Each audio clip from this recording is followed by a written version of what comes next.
से अच्छा है कि हम कुछ करें। मगर ऐसी हालत में क्या कर सकते हैं हम? मैं एक काम करता हूँ, मैं इन सारे टेलीफोन्स के तार काट देता हूँ। यही ठीक रहेगा, इससे वो फोन भी नहीं कर सकेगा। मैं यहाँ नजर रखती हूँ, तो जल्दी से वो तार काट ले। चल।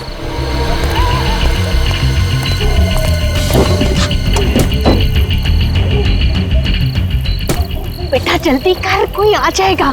किसी ने देख लिया ना तो हंगामा खड़ा कर देगा।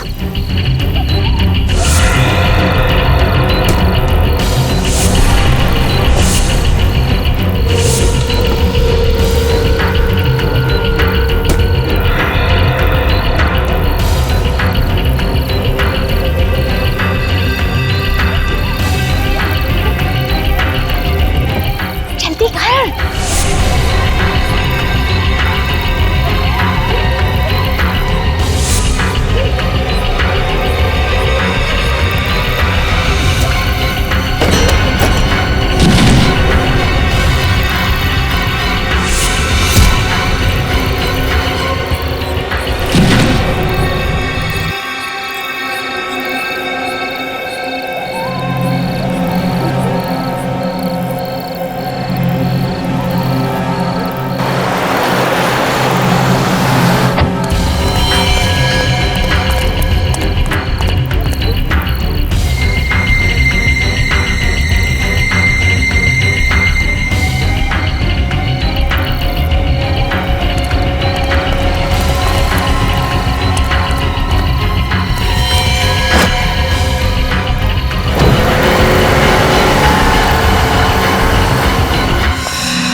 डॉक्टर आलोक।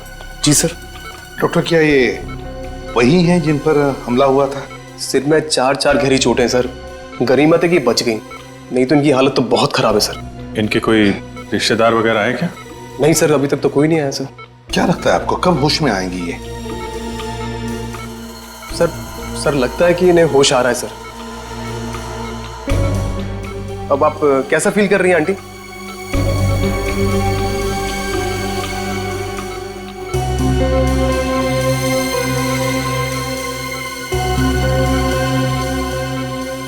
बेटा अभिजीत बेटा, क्या तुम जानते हो इन्हें? नहीं सर, मैं तो पहली बार देख रहा हूं ना।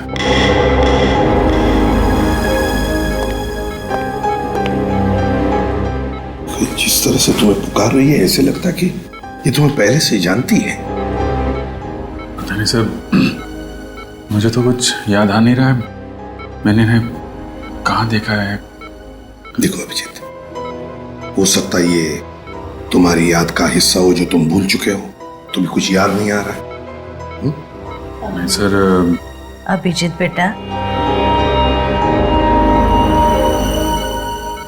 देखो अभिजीत, वो तुम्हें अपना बेटा मानती है। तुम भी उसे अपनी माँ समझ के उसके साथ थोड़ी बातें करो, पूछो, देखो कुछ इंफॉर्मेशन मिलती है क्या।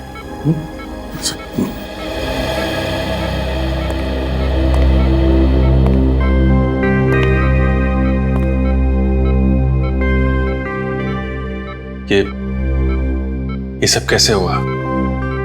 किसने मारा आपको? उसकी जान को खतरा है, उसे बचा लो। किसकी जान खतरे में? वो लोग उसे मार देंगे, उसे बचा लो बेटा। किसको मार देंगे? किसको? सर प्लीज ज्यादा स्ट्रेस मत दीजिए सर, उनके सर में दर्द शुरू हो चुका, प्लीज।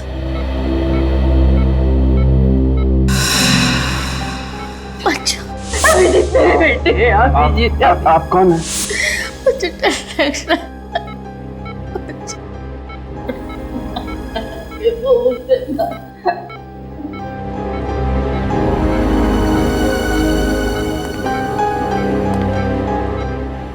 अभिजीत,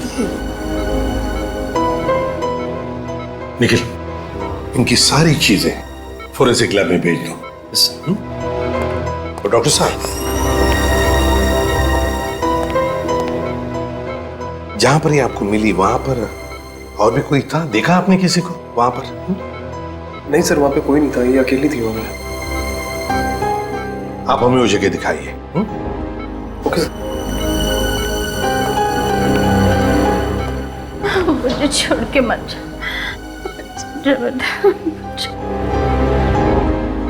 अभिजीत, मुझे लगता है तुम इन्हें अपने घर ले जाओ।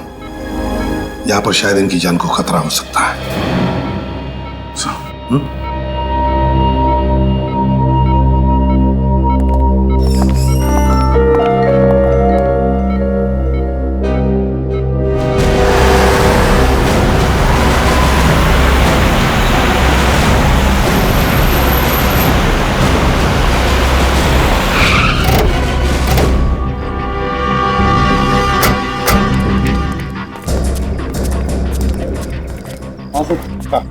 सर मैं उस तरफ से आ रहा था, वो औरत यहाँ पे बेहोश पड़ी हुई थी।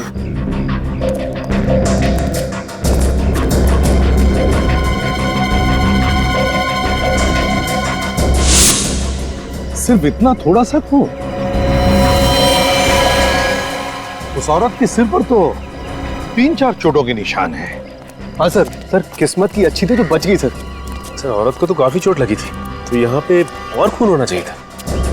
इसका एक ही मतलब है सचिन, कि उस औरत को मारा कहीं और पर और लाकर डाल दिया यहाँ पर। और सर, हमला करने वाले को लगा होगा कि वो औरत मर चुकी है। हाँ, एक काम करो, आसपास अच्छी तरह से ढूंढो, देखो जगह मिलती है कि जहां पर उस औरत पे हमला हुआ होगा।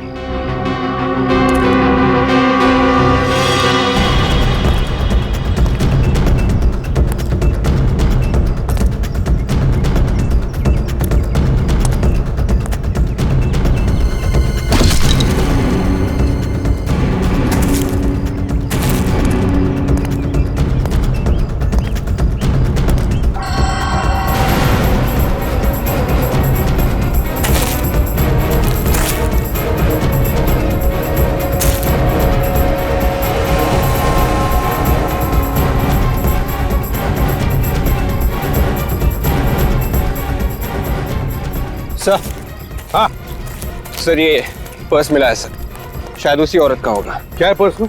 सर ये कुछ पैसे हैं और ये घड़ी सर। घड़ी है? कुछ आइडेंटिटी कार्ड वगैरह? नहीं सर। ओह, इस घड़ी के पीछे ये जो निशान बना है वो ज्यादातर किसी खास मौके पर ही बनाया जाता है, या फिर किसी ने स्पेशल ऑर्डर दी हो तो। फिर तो सर इस घड़ी की कंपनी से पूछताछ करेंगे तो पता चल जाएगा ये घड़ी किसकी है। तो फिर करो पूछताछ, लगाओ पता। अभिजीत, अब तबीयत कैसी है? तबीयत तो ठीक है, मगर कुछ याद नहीं है। कौन है, कहाँ से आई हैं, किसने मारा, कुछ भी याद नहीं है। अच्छा, इनके कपड़ों पे जो खून मिला था उसे डॉक्टर सालुंके ने चेक कर लिया है। उसमें 2 अलग अलग तरह के खून हैं। क्या? 2 तरह का खून है? एक तो इन्हीं का है, दूसरा न जाने किसका है। सर मतलब इनके अलावा किसी और पे भी हमला हुआ है वहां पे? मतलब किसी और की जान भी खतरे में है, या फिर उसे मार दिया गया है। अभिजीत, इनसे पूछने की कोशिश करते हैं, शायद कुछ बता दे।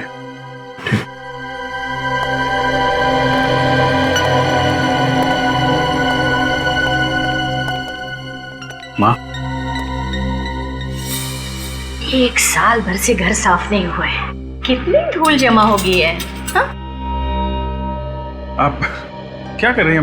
मैं साफ कर दूंगा ना, धूल क्यों परेशान हो रही है? जल्दी से बीबी लेकर आ, वो आएगी ना तो पूरा घर साफ रखेगी।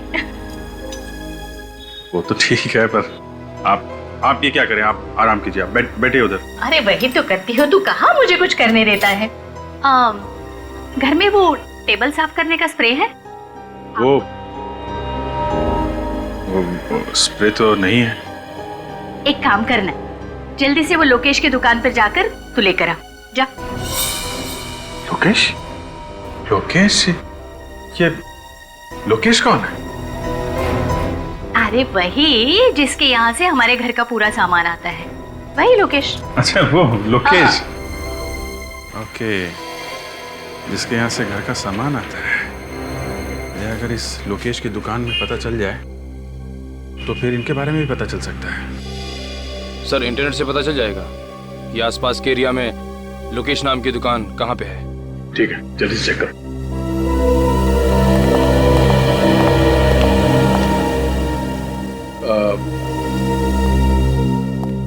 अभी जी आप कह रहे थे कि किसी और की जान को भी खतरा है। कौन है? जान खतरे में? किसकी जान खतरे में? मुझे कुछ याद नहीं है। जिसने आप पे हमला किया, आपको उसके बारे में कुछ याद नहीं है? नहीं, मुझे उस आदमी के बारे में कुछ मत पूछो। मुझे डर लगता है मुझे। कुछ मत पूछो मुझे उसके बारे में। कुछ मत पूछो। सर इस तरह की घड़ियां तो हमारी ही कंपनी बनाती है। ये जो लोगो बना हुआ है घड़ी के पीछे, ये आपकी सभी घड़ियों पे होता है? सर ये लोगो सिर्फ स्पेशल घड़ियों के लिए ही बनाया गया था। किसके लिए बनाई थी आपने ये घड़ियां और कब? सर अभी पिछले साल ही एक कंपनी के लिए हमने 100 घड़ियां बनवाई थी। किस कंपनी ने बनाई थी ये 100 घड़ी? The shopping centre. जरा इसका एड्रेस दीजिए। जी सर।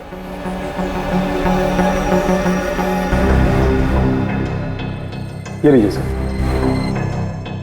लेकिन इस कंपनी में जाओ और जिन जिन लोगों को ये घड़ियां गिफ्ट में दी गई हैं उनकी लिस्ट ब्यूरो में लेके आओ। आइए। बेटा तुम यहाँ काम करते हो? जी हाँ। पर मुझे यहाँ पर क्यों लेकर आए हो? आप घर में अकेली नहीं रह सकती थी ना, इसलिए। बैठ। मुझे यहाँ थोड़ा सा काम है। हाँ जैसे ही काम खत्म हो जाएगा हम लोग घर चलेंगे। ठीक है।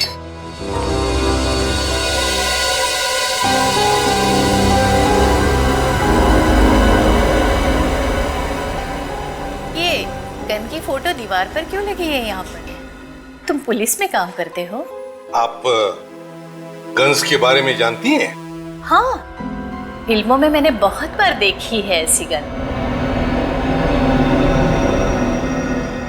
ऐसा लगता है इनकी याददाश्त वापस आ रही है सर। हाँ, हो सकता है। सर ये उन लोगों की लिस्ट है जिन्हें वो घड़ी गिफ्ट में दी गई थी। अभिजीत, इनमें ज्यादातर तो औरतें हैं जिन्हें वो घड़ी गिफ्ट में ली थी। एक काम करो, ये सारे नाम इन माजी को पढ़ के सुनाओ। देखो किसी को पहचानती है क्या। माँ, इस पेपर में कुछ नाम लिखे हुए हैं, मैं आपको ये पढ़ के सुनाऊंगा। अगर कोई भी नाम आपको जाना पहचाना लगे या ऐसा लगे कि ये पहले कभी सुना है तो आप बताइएगा। टीना? नहीं। काया? नहीं। कविता? नहीं। जानवी? नहीं। मालविका? मालविका?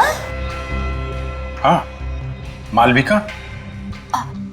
मालविका ये तो मेरा नाम है, पर तुम मेरा नाम बार बार क्यों ले रहे हो?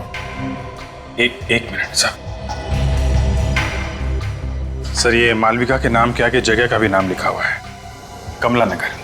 कमला नगर? अभिजीत एक काम करते हैं, इस कमला नगर में पता लगाते हैं लोकेश की दुकान कहां पर है। उस दुकान के आसपास ही इस माजी का घर होगा।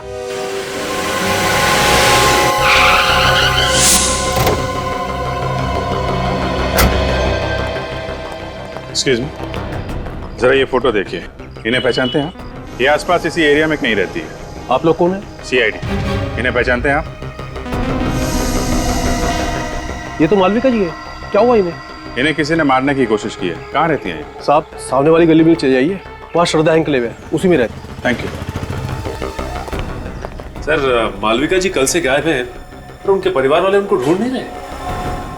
कोशिश तो कर ही रहे होंगे, क्या पता अभी भी ढूंढ ही रहे हैं। आप लोग कौन है? अरे अभिजीत बेटा, तुम यहाँ अचानक? आप पहचानते हैं मुझे? आओ अंदर आओ, मजाक बंद करो। तुम्हारी पुरानी आदत है। ये आपने इनकी बात का जवाब नहीं दिया। आप कैसे जानते हैं इन्हें? भाई बहुत दिनों के बाद मिले ना, इसलिए भूल गए होंगे।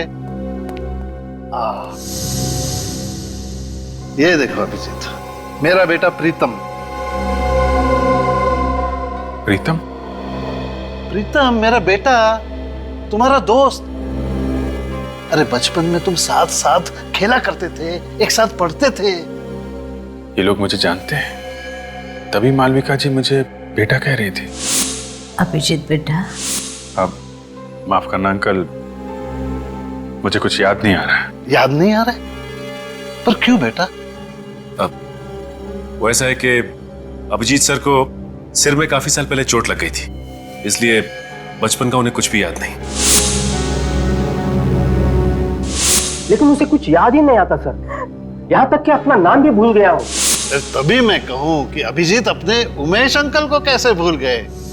खैर कोई बात नहीं, कम से कम तुम घर आए तो। मालविका यहाँ होती तो तुम्हें देख के बहुत खुश हो जाती। पर बेटा, वो कल रात से गायब है। आप परेशान मत होइए अंकल, मालविका जी हमारे पास है। आपके पास है? शुक्र है भगवान का कि वो सेफ है। मालविका जी को कोई मारना चाहता था। हाँ? नहीं आप घबराइए मत अंकल, वो अभी बिल्कुल ठीक है। हाँ, और मेरा बेटा प्रीतम, वो कहाँ है? आपका बेटा प्रीतम? हाँ, वो भी तो मालविका के साथ। सर तो फिर प्रीतम कहाँ गया? उसे भी मालविका जी के साथ ही होना चाहिए था। Oh my God! अरे पता नहीं मेरा बेटा किस हाल में होगा, पता नहीं मेरा बेटा कहाँ होगा। आप परेशान मत होइए अंकल, हम लोग प्रीतम को जल्दी ढूंढ लेंगे। आप ये बताइए, ये लोग कहाँ से गायब हुए, कैसे गायब हुए? बेटा कल रात दोनों माँ बेटा शॉपिंग करने गए थे और रात को तकरीबन 10 बजे मालविका ने मुझे फोन किया, कहने लगी कि हम लोग गोल मार्केट में हैं, ऑटो स्ट्राइक है तो हमें लेने आ जाओ। तो आप उन्हें लेने गए थे? हाँ बेटा, मैं वहां गया था लेकिन ये दोनों वहां नहीं थे। आपको किसी पर शक है? कौन कर सकता है ऐसा? नहीं बेटा, इस दुनिया में हमारा कोई भी दुश्मन नहीं है। अंकल आप परेशान मत होइए, हम लोग प्रीतम को बहुत जल्द ढूंढ लेंगे। सचिन, मालविका जी और प्रीतम पे हमला गोल मार्केट में हुआ है। गोल मार्केट जाओ, आसपास छानबीन करो, देखो शायद प्रीतम वहीं कहीं हो।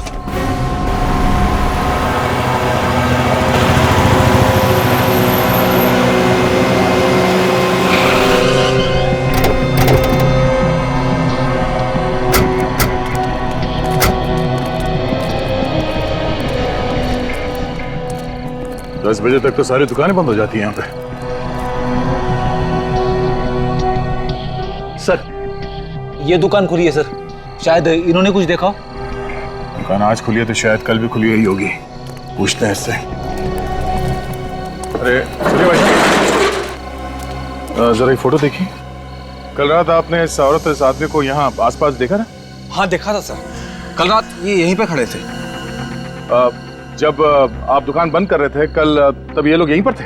हाँ सर, तभी दोनों फोन बूथ के पास ही खड़े हुए थे, शायद किसी का इंतजार कर रहे थे। ओह, थैंक यू। It's okay. इसका मतलब है जो कुछ भी हुआ यहाँ टेलीफोन बूथ के आसपास ही हुआ है। सर इन पैसे मांगने वाले लोगों से पूछ के देखे, ये रात भर यहीं पे रहते। हाँ शायद कुछ देखा हो। अरे सुनो भाई साहब, हेलो सुनो, जरा उठिए उठिए, एक मिनट उठिए उठिए।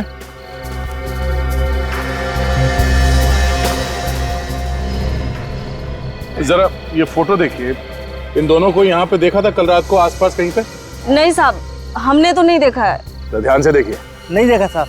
अच्छा यहाँ पे कोई गड़बड़ हुई थी कल रात? कोई लड़ाई झगड़ा कुछ?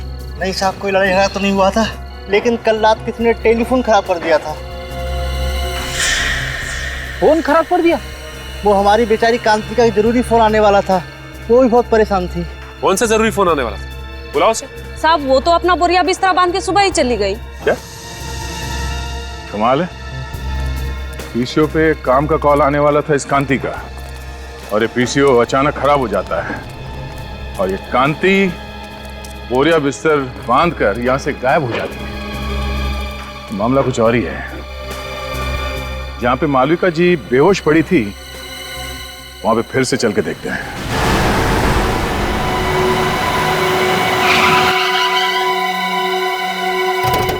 सर, उस दिन भी यहीं पे खून मिला था। ये देखिए सर, आसपास और कहीं पे भी खून नहीं था। खून के अलावा कोई और निशान मिला यहाँ पे? नहीं सर। हाँ, मगर विवेक को मालविका जी का पर्स जरूर मिला था सर। एक बार फिर से चेक करते हैं, देखो कहीं घसीटने या हाथापाई के निशान मिलते हैं क्या।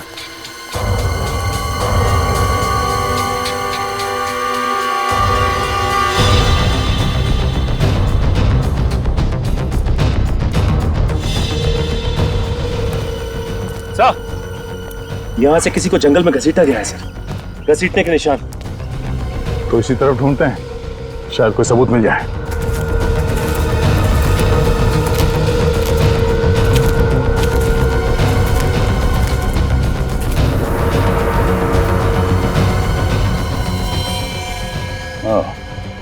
ये देखो, खून से सने हुए हाथ का निशान। मतलब जो कुछ हुआ यहीं पे हुआ है।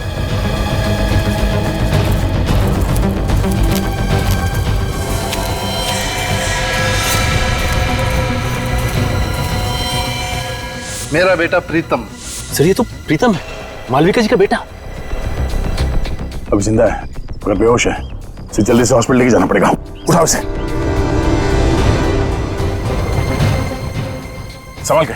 तो लगता है मालविका जी इसी के बारे में बात कर रही थी कि इसकी जान खतरे में। हाँ, दोनों को मारने की कोशिश की और फिर यहाँ पे लाके फेंक दिया।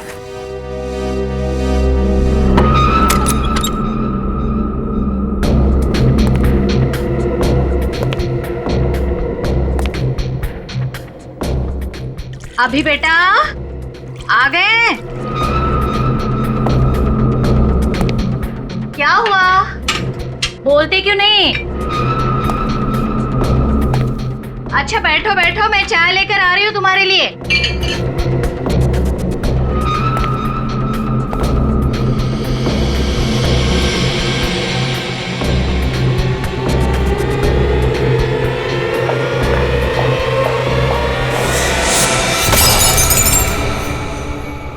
कौन हो तुम? तुम्हारी मौत। क्यों मारना चाहते हो मुझे? सवाल जवाब बंद।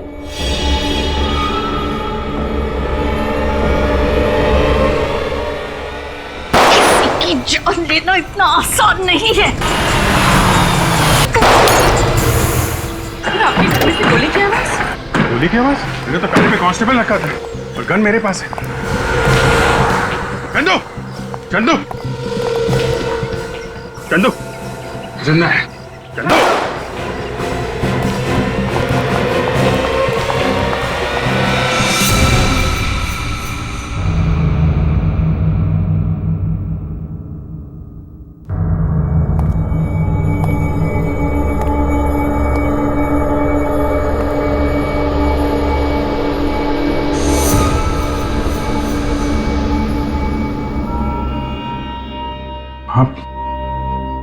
आप ठीक हो?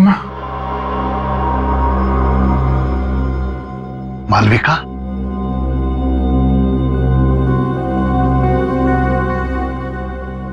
अरे संभाल लेना।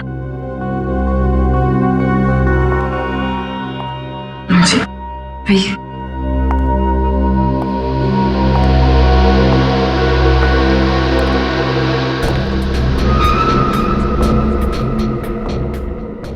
Dead.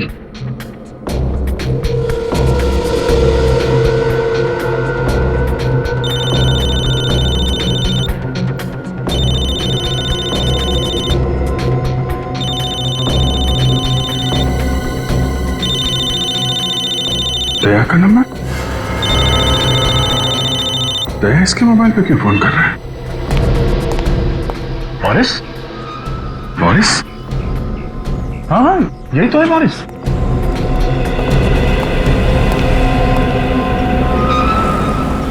ये क्यों मारना चाहते हो मालविका जी को? अरे लेकिन तुम इसे कैसे जानते हो? अभिजीत, जहाँ पे मालविका जी पे हमला हुआ था वहाँ पे एक पब्लिक टेलीफोन बूथ है।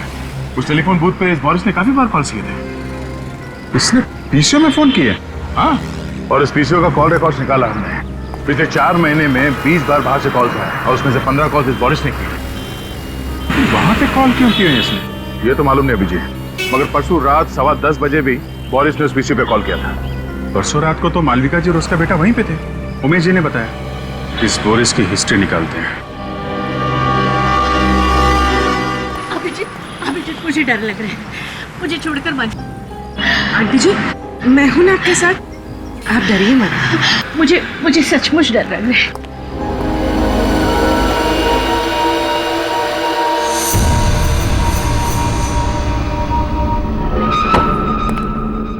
घर तो खुला पड़ा है, लगता है बोरिस अकेला रहता था।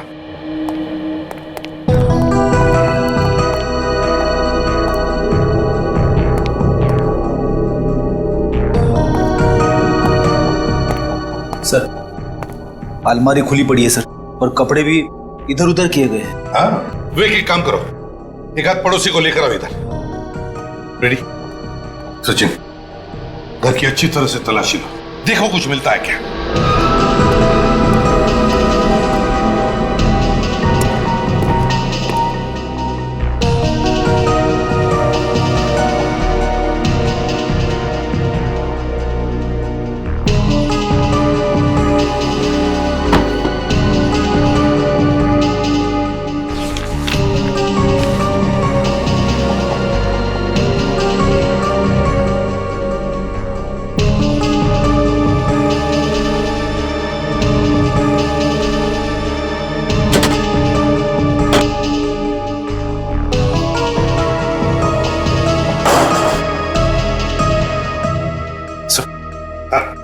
ये कुछ पैसे मिले अंदर से बस।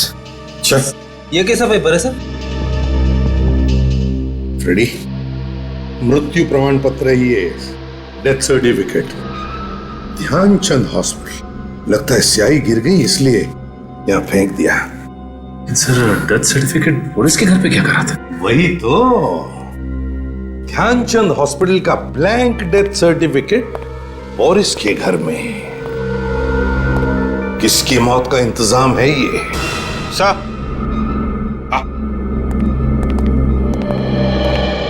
नमस्ते। नमस्ते। देखिए, हम बोरिस के बारे में कुछ पूछताछ करना चाहते हैं। मेरा मतलब है, बोरिस को कौन कौन मिलने आता था? क्या आपने किसी को देखा है यहाँ आते जाते हुए? वैसे मैंने एक लड़की को कल देखा था आते हुए। कैसी लड़की? मेरा मतलब है, कैसे दिखती थी वो लड़की? दूर से देखा था, कुछ याद नहीं आ रहा। फिर भी जरा याद करके देखो। सर, हाइट उसकी कोई 5.5 फीट के आसपास थी और बाल लंबे थे, और हाँ, रंग सांवला था। ये हुलिया तो कांति का है, वो जो टेलीफोन बूथ के आसपास पैसे मांगती है। कांति? अच्छा, क्या आप बता सकते हैं ये बोरिस काम क्या करता था? सर, एक हॉस्पिटल में वो वार्ड बॉय का काम करता है। ओह, Dhyanchand hospital. Excuse me, 2 minute है आपके पास? क्यों? ये डेथ सर्टिफिकेट है। नाम तो हमारे हॉस्पिटल का ही लिखा हुआ है। ये हमें आपके यहाँ का वार्ड बॉय है बोरिस, उसके घर में मिला था। होगा, मुझे क्या मालूम? मालूम नहीं कैसे? तुम्हारे हॉस्पिटल का डेथ सर्टिफिकेट बोरिस के घर में कैसे गया? मालूम नहीं तुम्हें? बोरिस के घर में क्या हो रहा क्या नहीं हो रहा, ये मुझे कैसे मालूम हो सकता है? अच्छा,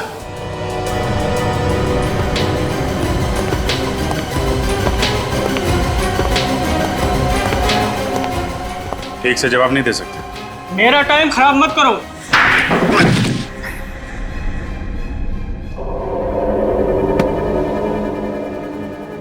तो इंचार्ज है ना यहाँ का? टेस्ट सर्टिफिकेट बनाना तुम्हारा काम है? हाँ। है? हाँ। टेस्ट सर्टिफिकेट्स की फाइल कहाँ है?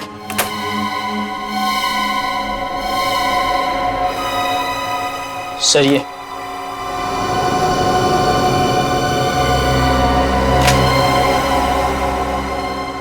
किसने बनाई ये डेथ सर्टिफिकेट्स? सर, बोरिस ने बनाए थे सर। मुझे कुछ नहीं मालूम सर, उसने मुझे पैसे दिए थे सर सर्टिफिकेट बनाने के, लेकिन ये लोग इस हॉस्पिटल में नहीं मरे थे सर। तो फिर कहाँ हुई है मौत? मुझे नहीं पता सर, मगर बोरिस चाहता था कि इनके डेथ सर्टिफिकेट इसी हॉस्पिटल से इशू किए जाए। ये हॉस्पिटल क्या बोरिस चलाता था? हाँ? सर, हाँ? अजीब बात है, सब मरने वाले सर एक ही कंपनी में काम करते थे, जेल्टा। ये क्या चक्कर है? हाँ? मुझे कुछ नहीं पता सर, 3 और सर्टिफिकेट थे, वो लोग भी इसी कंपनी में काम करते थे। तो कहाँ है वो 3 सर्टिफिकेट्स? दिखाओ। सर वो तो बोरिस ने जला दिए। अरेस्ट करो इसे, अरेस्ट करो। चलो अभिजीत, जेल्टा कंपनी से पूछताछ करो।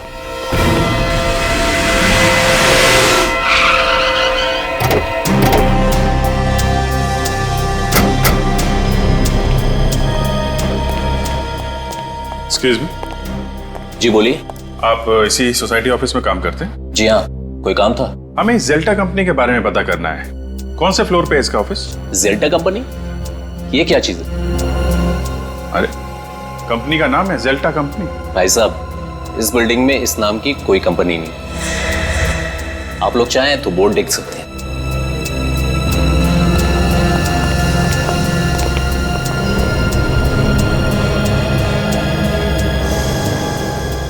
सर इस बोर्ड पे तो जेल्टा कंपनी का नाम ही नहीं है। 304 बोला था, 304 में डीएम पब्लिशर्स लिखा हुआ। मतलब ये जेल्टा कंपनी नकली है? नकली कंपनी, नकली डेथ सर्टिफिकेट। नकली डेथ सर्टिफिकेट बना के घूमता रहता था ये Boris. Sir in death certificates पे जितने भी नाम और पते हैं सब नकली हैं सर। सब नकली हैं? हाँ सर। है कौन ये लोग? हैं? और कहां पर है? जिंदा है भी या नहीं? पुलिस स्टेशन में चेक किया क्या? इनके गायब होने की कोई रिपोर्ट वगैरह लिखवाई गई हो? हाँ सर, पता किया। इन लोगों के गायब होने की कोई रिपोर्ट नहीं लिखवाई गई। टाई दोनों ने एक जैसी पहनी है, कीमती कपड़े हैं, काफी महंगे हैं, लेकिन इन्हें देख के ऐसा लगता नहीं है कि इतने महंगे कपड़े ये लोग खरीद सकते हैं सर। ये सारे के सारे लोग अमीर नहीं है, अमीर दिखाए गए हैं। सर कहीं ऐसा तो नहीं कि ये सारे लोग कांति के साथ के लोग हो? वो भी उसी दिन से गायब है जिस दिन मालविका जी पे हमला हुआ था। अभिजीत, मुझे तो लगता है कांति और ये लोग, इनका कोई ना कोई संबंध जरूर है। इस गोल मार्केट में जाकर फिर से पूछताछ करनी पड़ेगी।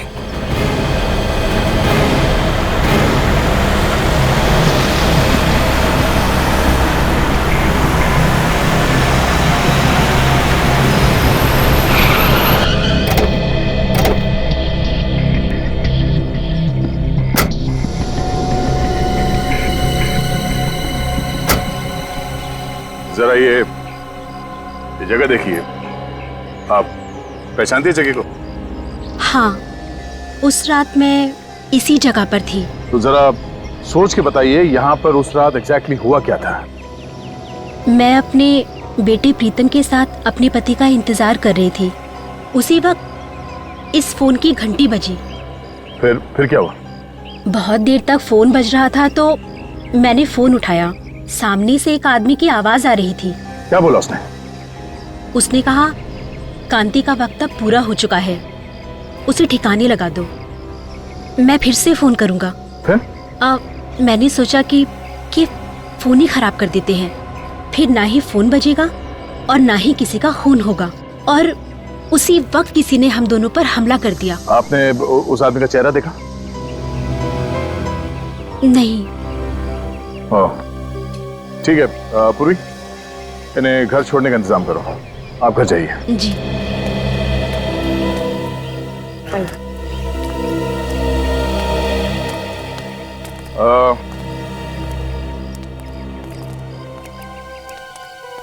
आप इन लोगों को पहचानते हैं? हाँ? हाँ साहब, ये हमारे साथी थे। ये दूसरे देश गए हैं पैसा कमाने, बहुत पैसा कमाने। ये खुद बोले थे हमारे लिए पैसा भेजेंगे साहब। अच्छा, ये कांति भी बाहर गांव जाने वाली थी क्या? हाँ साहब। अच्छा, वो आदमी कौन है जो इन लोगों को बाहर गांव भेज रहा है? आप लोग जानते हैं उसको? वो Boris Boris Boris Boris? Sir Boris तो मर चुका है। हाँ, बोरिस के साथ कोई और भी मिला हुआ है। साहब सुमति ने मिलवाया था सबको। कहाँ है सुमति? अभी अभी मैंने उसे टैक्सी स्टैंड पे देखा था। बहुत बहुत जल्दी में थी वो साहब। टैक्सी स्टैंड पे?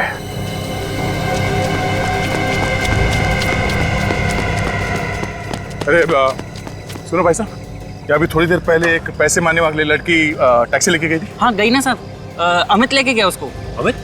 तुम अमित को जानते हो? हाँ साहब, मेरा सगा वाला है वो। अच्छा, उसका नंबर है? नंबर दो जरा। एक काम करो, अपने मोबाइल से उसे फोन लगाओ। सर मेरे मोबाइल से? अरे तुम्हारा मोबाइल नंबर देखेगा तो वो फट से उठा लेगा और उस लड़की को शक भी नहीं होगा। जी सर।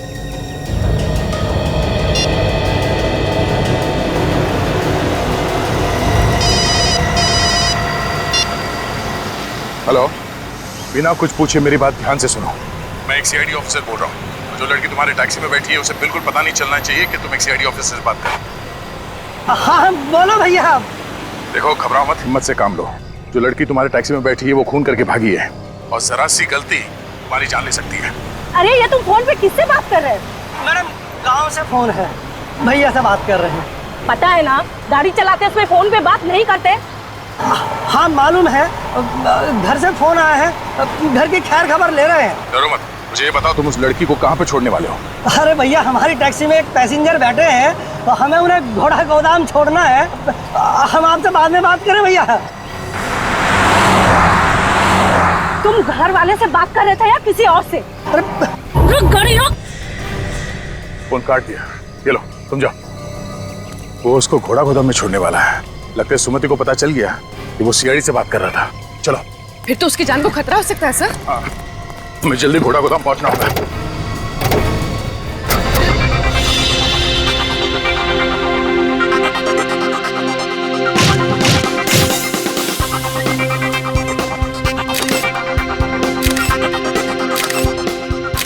ओहो, ऐसा लग रहा है कि जैसा कि शोक सभा में आई। चेहरे पर थोड़ी सी मुस्कुराहट लाओ। अमेरिका जाने के नाम से ना खुशी के मारे मेरे तो होश ही उड़ गए हैं। तो फिर चिंता क्यों? सोच रही हूँ कि वहां जाकर क्या काम करूँ, और तो और मुझे तो अंग्रेजी बोलने भी नहीं आती। तुम्हें ऐसी जगह पर ही काम मिलेगा जहां पर सिर्फ और सिर्फ हिंदी बोली जाएगी। जल्दी से एक बहुत अच्छी सी फोटो मुझे दे दो, मुस्कुराते हुए।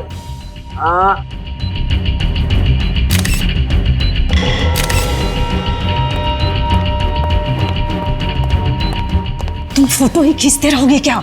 चलो निकलने की तैयारी करो। क्यों, क्या हुआ? सीआईडी वाले कुत्तों की तरह पीछे पड़े हुए हैं। ये सीआईडी वाले भी ना। तुम जल्दी से इसे निपटाओ और हाँ देर मत करना, जल्दी करो। ठीक है, मैं अपना काम जल्दी से खत्म करता हूँ।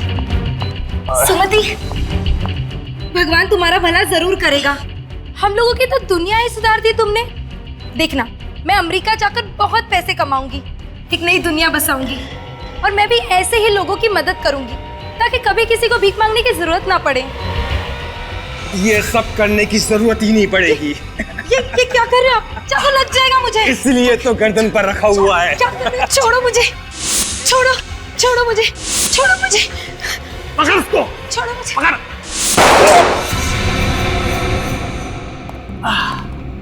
सीआईडी, तुम तो हमें छोड़ के आ गए। बहुत बेइज्जती की हमारी, इसलिए हम खुद मिलने आए।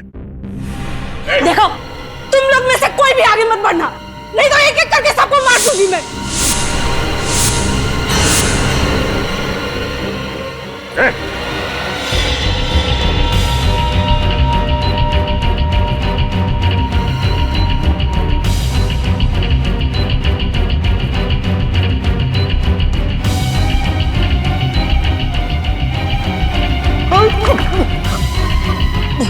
तू तो वही है ना?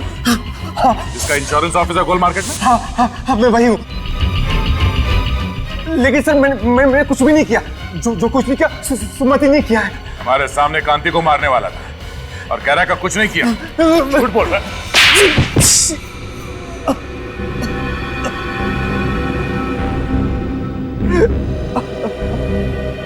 हाँ, मुझसे बहुत बड़ी गलती हो गई, बहुत बड़ी गलती। मैंने ही खून किए हैं। क्यों किया तुमने ये खून? इंश्योरेंस के पैसे के लिए।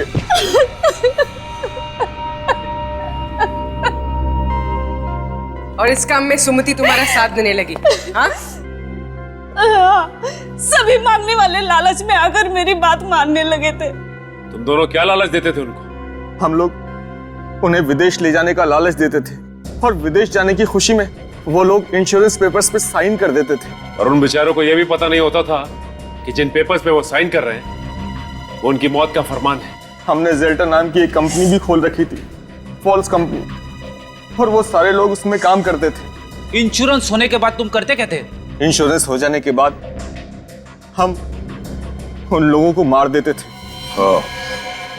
और मौत का सर्टिफिकेट ला के देता था बोरिस, है ना? मगर मालविका जी और उनके बेटे पे हमला क्यों किया? उनका तो कोई इंश्योरेंस भी नहीं था। क्योंकि उन लोगों ने हमारा प्लान सुन लिया था। कैसा प्लान? जिस रात हम लोग कांति को खत्म करने वाले थे, बोरिस ने सुमिति को यह कहने के लिए फोन किया था कि मैं वहां पहुंचकर तुम्हें खबर करूंगा, तैयार रहना। मगर सुमति की जगह मालविका जी ने फोन उठा लिया और तुम्हारा प्लान उन्हें पता चल गया। और इस बात का पता बोरिस को चल गया था। उसने मुझे फोन करके बताया था। मारने वाले से बचाने वाला बड़ा होता है, ये मालूम है ना तुम लोगों को? हाँ, तुम्हारे पाप का घड़ा भर गया था, इसीलिए उसे फोड़ने के लिए ऊपर वाले ने मालविका जी और उनके बेटे को भेजा, मगर तुमने उन्हें भी मारने की कोशिश की। 7 बेगुनाह लोगों का खून किया तुम लोगों ने। तुम लोगों को कहीं भी माफी नहीं मिलेगी। फांसी होगी तुम दोनों को, फांसी।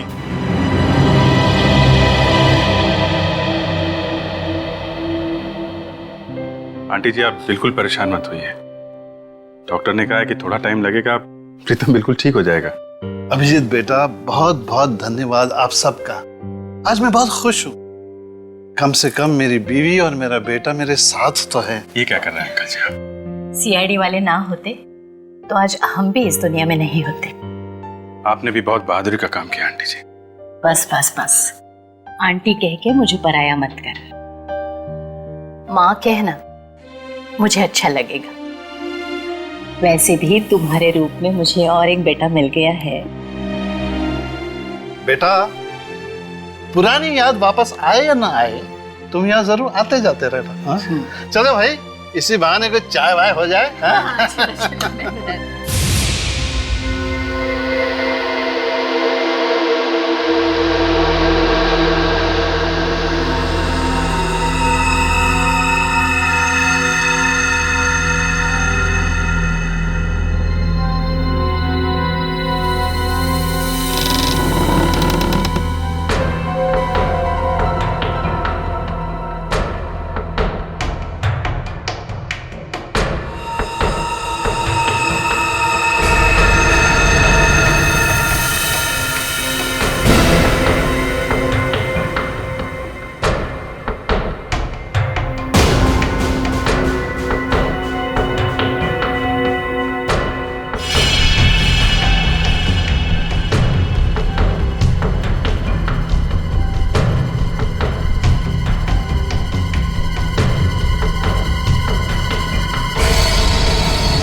I love you। ये किसने लिखा?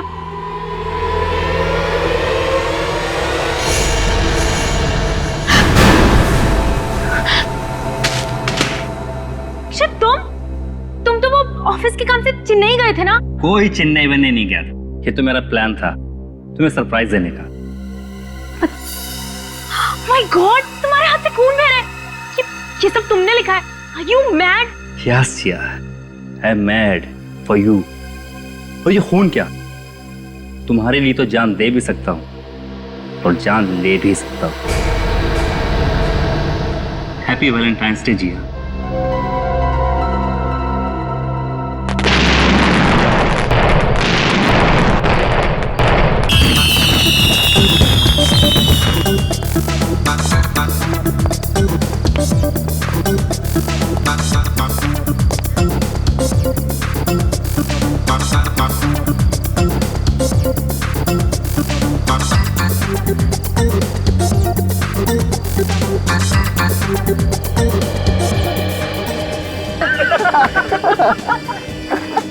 ऋषभ, आजकल तेरे सारे जोक्स जो है ना पति पत्नी के ऊपर होते हैं।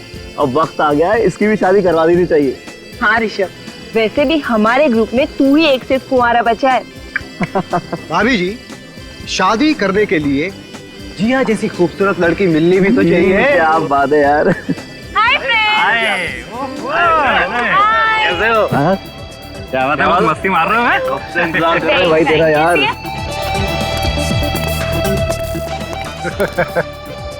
क्या बात है भाई, तुम लोग बड़ा हंस रहे थे हैं? कुछ नहीं, हमेशा की तरह ऋषभ की शादी की बात चल रही थी। अच्छा, वैसे मैं भी ऋषभ के लिए लड़की ढूंढ रहा था, पर क्या करें, कोई भी लड़की से शादी नहीं करना चाहती।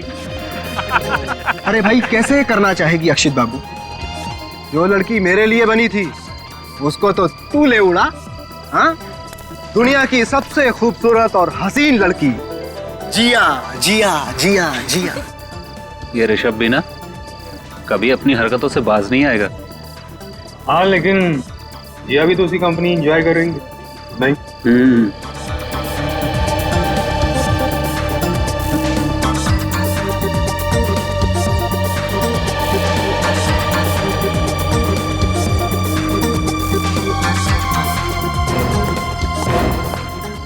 चलो। अरे कहाँ? अभी तो पार्टी भी नहीं शुरू हुई। जिया चलो यहाँ। आराम से Akshit, you hurting me. Jiya, are you okay? तुम्हारी कलाई पे लगा तो नहीं? ऋषभ, जिया मेरी बीवी है, यानी कि तुम्हारी भाभी, तो प्लीज अपने दायरे में रहो। दायरे से कौन बाहर जा रहा है यार? मैंने जिया की थोड़ी सी तारीफ ही की है ना। बेवजह नाराज हो रहे हो। Chill guys, what's the problem? कुछ नहीं यार, एज यूजुअल अक्षित जिया को लेकर ओवर पॉसेसिव हो रहा है। आइंदा जिस पार्टी में ऋषभ आए उसमें प्लीज मुझे मत बुलाना। Relax Akshit, why are you overreacting? Rishabh ने ऐसा कुछ भी नहीं कहा है। देखा देखा, जिया भी मेरी साइड ले रही है। क्यों झगड़ रहे आप लोग? देखिए, यहाँ पे झगड़ा मत कीजिए, हमारा रिसोर्ट का नाम खराब हो सकता है। लेकिन सर, हम झगड़ा नहीं कर रहे थे सर। बहस भी मत कीजिए, सारे मेहमान यहीं पे देख रहे हैं। We are extremely sorry sir. I think you should enjoy the party. Come on यार, एंजॉय। चलो अक्षित, मुझे और नहीं रुकना, घर चलो। नहीं, किसी और की वजह से हम अपनी शाम क्यों खराब करें, हम यहीं रुकेंगे। ठीक है, लेकिन एक शर्त पर। बोलो। तुम बिल्कुल भी गुस्सा नहीं करोगे? ठीक है। प्रॉमिस? Gentleman promise. ये हुई ना बात। Great, come on guys, let's dance, it's Valentine's day. Happy Valentine's day. अगर आज इस ऋषभ का गेम ओवर नहीं किया तो मेरा नाम भी अक्षित नहीं।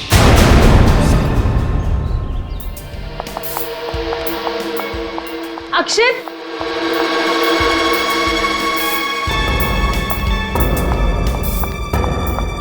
गाइस गाइस, तुम लोगों ने कहीं अक्षित को देखा? अक्षित को तो हमने नहीं देखा, लेकिन हुआ क्या पता नहीं कहाँ चला गया यार। पता नहीं कहाँ चला गया का क्या मतलब है? रात को कमरे में था कि नहीं?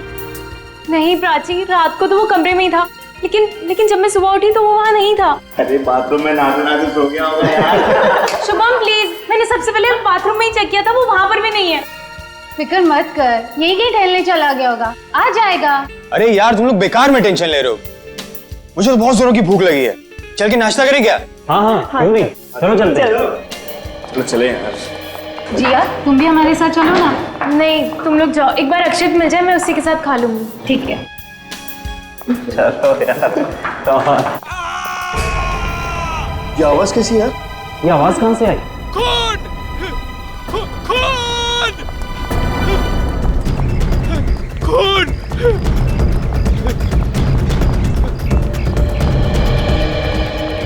रामू, रामू, क्या बात है, तुम चिल्ला क्यों रहे हो? क्या बात? साहब, क्या? वो लाश। लाश? हाँ।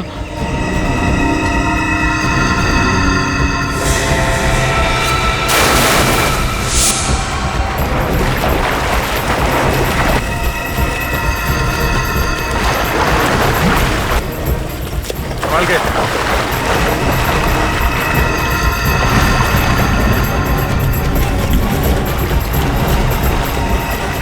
से कम और इधर थोड़ा।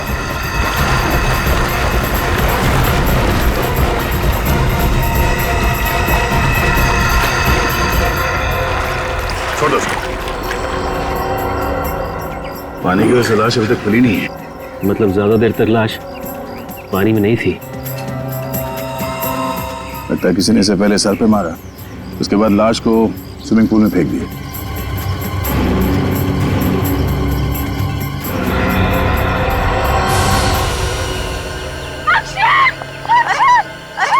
देखिए पीछे हो जाइए, पीछे हो जाइए, संभालिए अपने आप।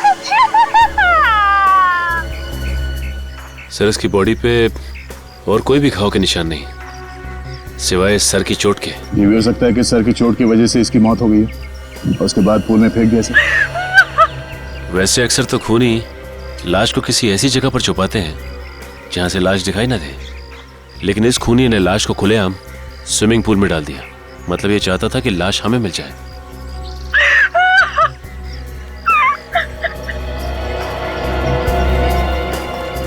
आपने आखिरी बार अक्षित को कब देखा था?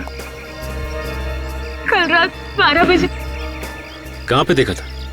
हमारे कमरे में, लेकिन जब मैं सुबह उठी तो वो वहाँ थे ही नहीं। अच्छा, कमरे के अंदर सामान वगैरह बिखरा पड़ा था? मेरा मतलब है अक्षित का किसी के साथ कोई झगड़ा वगैरह कुछ हुआ था क्या? सब सामान अपनी जगह पर ही था और मुझे नहीं लगता कि कल रात उस कमरे में और कोई आया था। मतलब अक्षित खुद ही कमरे से बाहर चला गया? शायद। मगर जब वो कमरे से बाहर निकला तो आपको पता कैसे नहीं चला?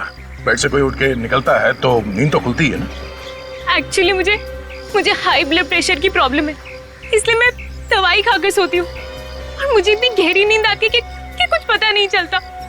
अच्छा, किसी को शक है किसी पे? कौन कर सकता है ये? सर ये ऋषभ का ही काम हो सकता है। ऋषभ? कौन है ये ऋषभ? वो भी हमारा दोस्त है और अक्षित के साथ अक्सर उसका झगड़ा होता रहता था। और ये झगड़े किस बात को लेके होते थे? एक्चुअली ऋषभ अक्सर मुझसे फ्लर्ट करने की कोशिश करता था और अक्षित को ये बात बिल्कुल पसंद नहीं थी। ये ऋषभ है कहाँ पे? बुलाओ उसे। पता नहीं सर, सुबह से ऋषभ भी हमें कहीं नहीं दिखाई दिया सर। ऋषभ गायब है? आखिरी बार कब देखा था ऋषभ को?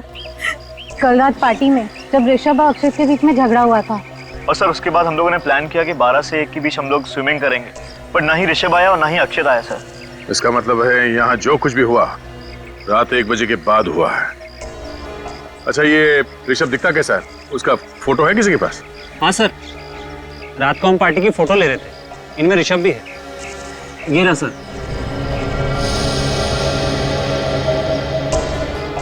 हाँ, ये ऋषभ है। मैनेजर साहब, हम ऋषभ का कमरा देखना चाहते हैं। आइए सर, मैं दिखाता हूँ ऋषभ का कमरा। चलिए।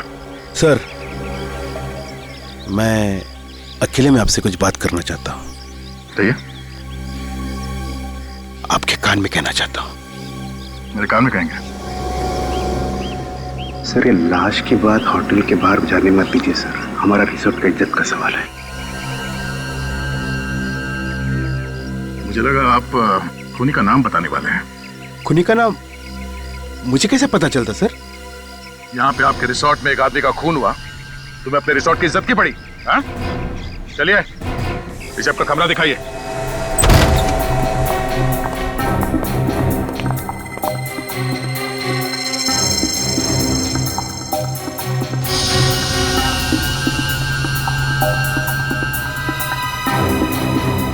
कमरे की हालत देखकर लगता है कि यहाँ पे हाथापाई हुई है।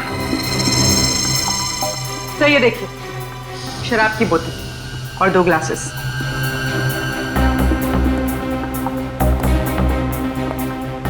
ऋषभ ने यहाँ पे शराब पी है किसी के साथ।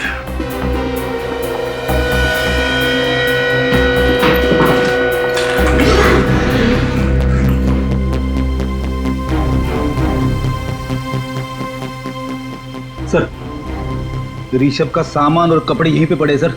ऋषभ भागा नहीं है, यहीं पे होगा। या तो ऋषभ वापस आने वाला है या फिर इतनी जल्दी में भागा यहाँ से कि सामान ले जाना जरूरी नहीं समझा होगा उसने।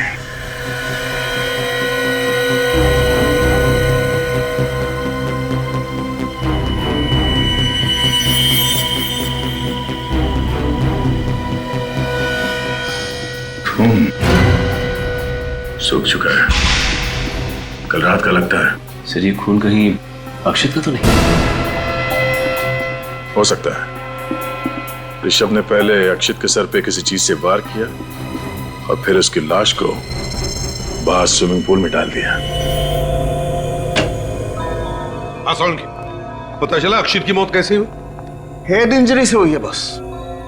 इसके सर पे जो घाव है वो इतना गहरा है कि इसी से इसकी मौत हो गई। ये देखो, ये कांच के टुकड़े वो इसके सर में घुस गए। ओह, मतलब सोलंकी, अक्षित की मौत सिर की घाव की वजह से हुई है, पानी में डूबने की वजह से नहीं है? नहीं बॉस, इसके फेफड़ों में मुझे जरा भी पानी नहीं मिला। मुझे लगता है खूनी ने इसको मारने के बाद इसकी लाश को पानी में फेंका है। यार इसकी मौत कितने बजे हुई होगी? यही कोई रात को 2:30 से 3 बजे के बीच। डॉक्टर साहब, ये लाश पानी में कितनी देर तक थी? ज्यादा देर तक नहीं रही होगी क्योंकि लाश फूली नहीं है। मेरे ख्याल से 3-4 घंटे। अक्षित की लाश पानी में से निकाली सुबह 7 बजे, मतलब अक्षित को पानी में फेंका गया रात के 3 और 4 बजे के बीच में। और सिर्फ 12 बजे तक तो अक्षित जिया के साथ था। इसका मतलब अक्षित की मौत 12 से 3 बजे के बीच में हुई है। सोलंकी, ऋषभ के कमरे में जो खून मिला था वो अक्षित का ही है ना?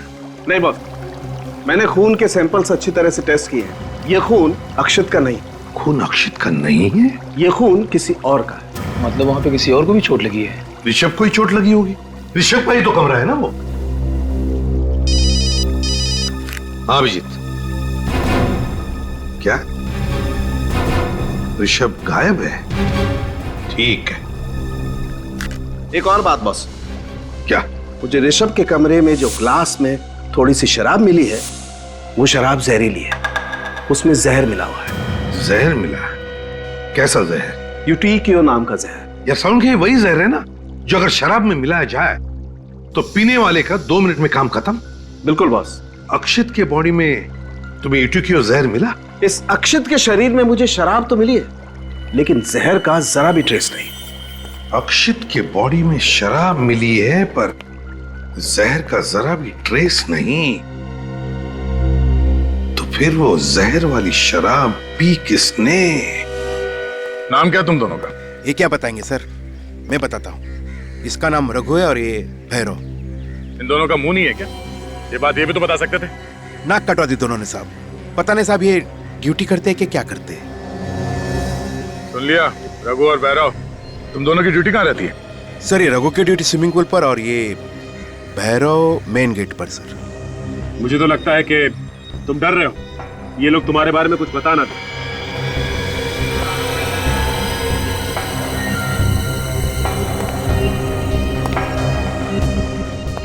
तो रघु, तुम्हारी ड्यूटी स्विमिंग पूल पे होती है? जी साहब। कल रात 12 से 3 के बीच तुम ड्यूटी पे थे ना? हाँ साहब। तो फिर तुमने देखा कैसे नहीं? किसने डाली लाश अक्षित के पूल में? वो साहब मैं देख नहीं सका साहब। मैं देख नहीं सका या खर्राटे मार रहे थे? नहीं साहब, वो बात नहीं है। पर जहाँ मैं बैठता हूँ वहाँ से स्विमिंग पूल दिखाई नहीं पड़ता साहब। तुम्हारी सीट कहाँ पे? वो साहब वहाँ। जरा वहाँ वॉचमैन की सीट पे जाके बैठ के देखो, वहाँ से पूल दिखता है क्या? मैं वॉचमैन की सीट पे जाके बैठूं? नहीं तो किसके गोद में बैठोगे? जाओ।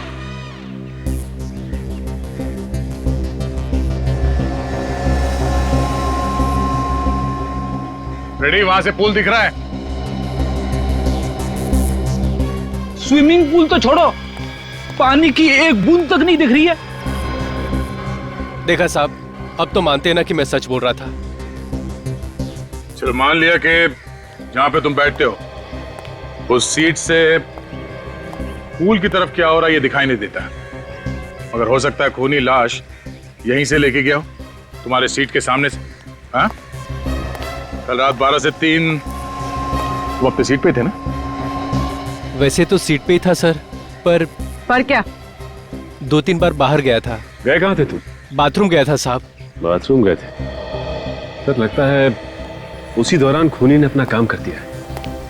हो सकता है सचिन,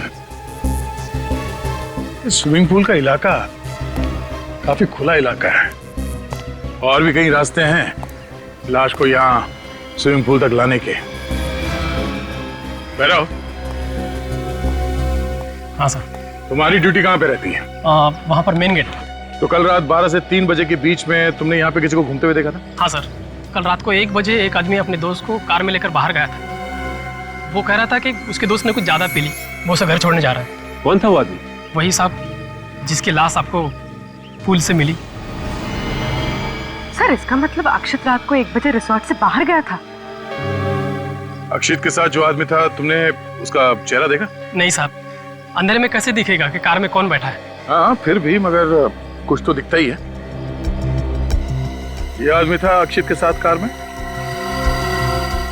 नहीं सर, कार में अंधेरा था, मैंने सिर्फ कार चलाने वाले को देखा। ये दोनों 1 बजे गए थे ना, तो फिर ये वापस कब आए? करीब 1 घंटे बाद। मतलब 2 बजे।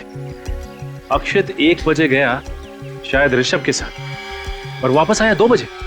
अच्छा, ये दोनों साथ में वापस आए या अक्षित अकेला वापस आया? अकेला आया था सर। तो ऋषभ गया कहाँ?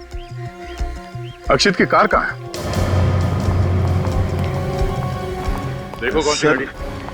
सर इस तरह सारे गाड़ी आप चेक नहीं कर सकते सर, हमारे मेहमान बुरा मान जाएंगे सर। जब रिसोर्ट को ताला लगेगा तो मेहमान अपने आप समझ जाएंगे कि यहाँ पे दोबारा आने की जरूरत नहीं है। ऐसा मत कीजिए सर।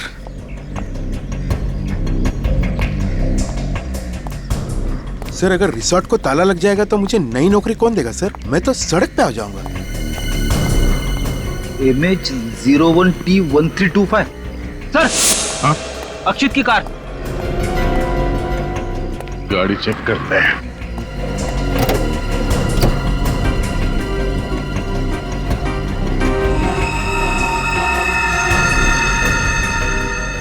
पेड़ी, वो देखो फोन लगा हुआ है।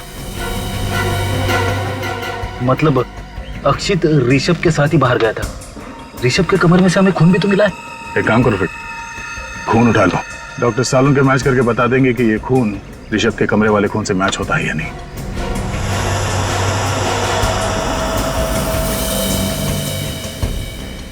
सर अगर ऋषभ को अक्षित ने जख्मी किया है तो फिर अक्षित को मारा किसने? हो सकता है कि ऋषभ बदला लेने के लिए वापस आया होगा और अक्षित का खून करके फरार हो गया। इतनी जख्मी हालत में ऋषभ अक्षित का खून करके उसकी लाश को स्विमिंग पूल में डाले, जरा मुश्किल लगता है पेड़ी। तो सर अक्षित ने ऋषभ के साथ किया क्या होगा? कहाँ लेकर गया होगा इसे? ये अक्षित रिसोर्ट से निकला रात को 1 बजे और फिर वापस आया 2 बजे। मतलब वो किसी ऐसी जगह पे गया था जो यहाँ से आधे घंटे की दूरी पे। हमें ये पता करना पड़ेगा कि यहाँ से आधे घंटे की दूरी पे कौन सी जगह है जहाँ पे अक्षित ऋषभ को ले जा सकता है।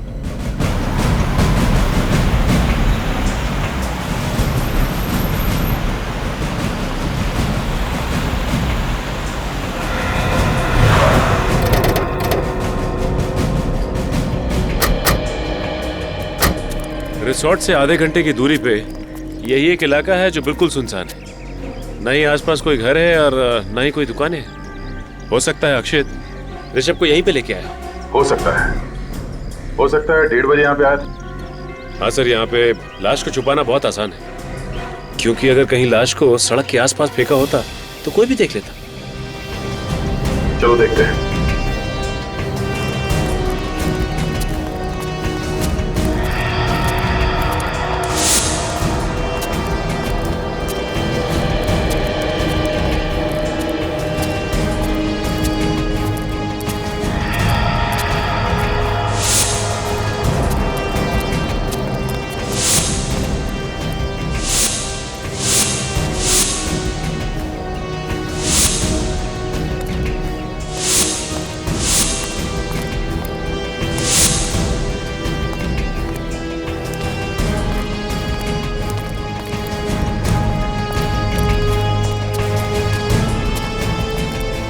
देखो जरा आसपास यहाँ पे और कुछ मिलता है क्या?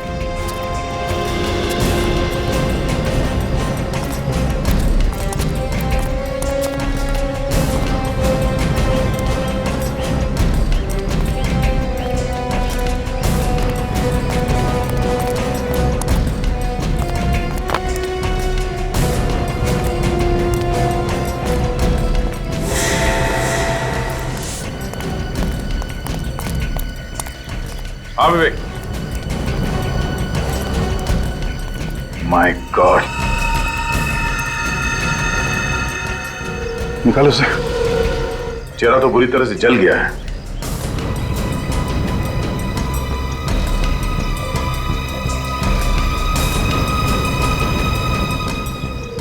सर। हाँ सचिन। इसका तो पॉकेट भी पूरी तरह से जल चुका है। कहीं ये ऋषभ ही तो नहीं? हो सकता है अक्षित इसे यहाँ लाया हो। सिक्योरिटी गार्ड ने ऋषभ को रिसोर्ट में वापस जाते हुए नहीं देखा। इस आदमी को शायद यहीं पे जलाया गया है। ये देखो, घास का ये बड़ा सा पैच जल गया है। बस पता चल गया। क्या पता चला? बस इस आदमी को पहले मारा गया है, उसके बाद इसे जलाया गया है। मगर मारा कैसे सालुंखे? मारा कैसे? जहर, वही जहर। मिट्टी क्यों? एग्जैक्टली। और बॉस, वो ऋषभ के कमरे में आप लोगों को जो शराब का गिलास मिला था, हाँ, इस आदमी ने पी है उस गिलास में शराब। और वो जो ब्लड सैंपल मिले थे वो भी इसी आदमी के। ये ऋषभ है?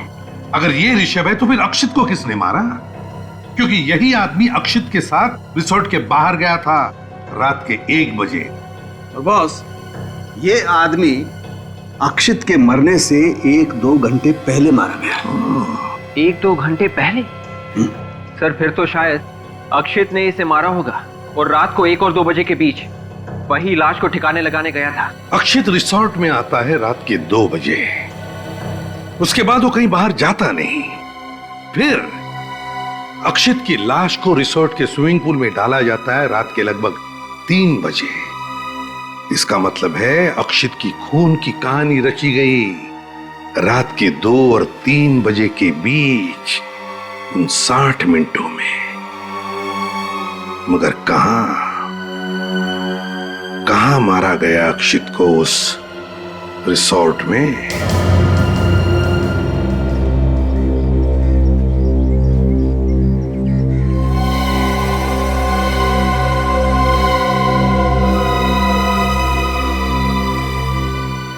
मुझे इस मैनेजर महेश पर शक है। हम जहाँ जहाँ जाते हैं वो एक साए की तरह हमारे पीछे घूमता रहता है। इन दोनों खून में इसके हाथ रंगे हुए हैं सर। तो ये मैनेजर पहले किसी और रिसोर्ट में काम करता था। 2 महीने हुए उसे यहाँ पे आए हुए। और यहाँ आकर फिर से गड़बड़ शुरू की। अभिजीत, पहले हमें ये पता लगाना चाहिए कि ये खूनी अक्षित को किस रास्ते से स्विमिंग पूल में लेकर गया। ये रिसेप्शन पे तो हमेशा 1-2 लोग रहते हैं, तो वहां से तो नहीं ले गया होगा। ये अक्षित रात के 2 बजे रिसोर्ट में आया, उसने अपनी गाड़ी पार्क की और फिर उसके बाद में उसका खून करके उसकी लाश को किसी ने स्विमिंग पूल में डाल दिया। तो इसका मतलब है कि अक्षित का खून इस कार पार्क और स्विमिंग पूल के बीच में ये जो एरिया है, ये जगह है, वहीं पर हुआ है। सर ये कार पार्क से पूल पे जाने के 2 रास्ते दिख रहे हैं। एक तो ये है सामने की तरफ से, दूसरा ये कॉरिडोर से होता हुआ ये रास्ता यहाँ पूल पे जा रहा है। अगर खूनी अक्षित की लाश को सामने से ले जाता तो उसे जरूर ये वॉचमैन भैरव देख लेता। ऑब्वियसली वो सामने से गया ही नहीं, वो गया है इसी कॉरिडोर से स्विमिंग पूल की तरफ। इस कॉरिडोर को देखते कहां पर है? तेरे बाएं तरफ बजट रूम्स है गेस्ट के लिए, थोड़े सस्ते वाले हैं सर। जाएं तक सर ये हम एडमिनिस्ट्रेशन ऑफिस बनाने का सोच रहे हैं, लेकिन फिलहाल ये सब रूम्स बंद है सर। रूम्स बंद है? हाँ सर। अच्छा,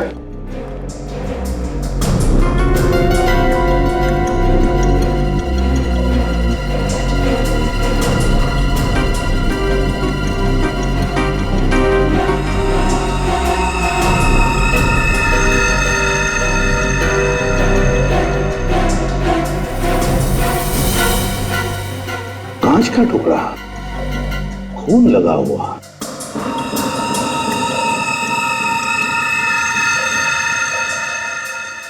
सर ये तो बिल्कुल वैसा ही कांच का टुकड़ा है जैसा अक्षित की लाश में से मिला था। जरा देखो, सूंघ कर देखो। ऐसा शराब की स्मेल है। इसका मतलब है अभिजीत, अक्षित का खून इसी कमरे में हुआ है। कमरा खोलो जरा। ये तो रिसोर्ट का स्टोर रूम है सर, यहाँ पे आपको कुछ नहीं मिलेगा। खून लगा हुआ कांच का टुकड़ा मिला है, समझे आप? अंदर बहुत कुछ मिलेगा। खोलो आप दरवाजा। मेरे पास चाबी नहीं। तो फिर मंगाओ।